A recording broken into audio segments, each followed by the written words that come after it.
Patawarin mo ako sa aking gagawang kasalanan.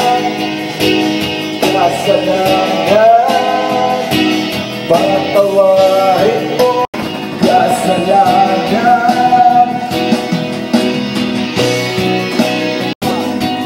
Mapagbigyan.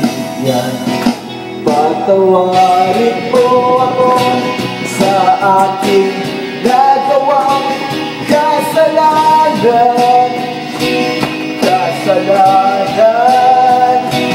Patawarin mo ako sa aking nagawang kasalanan.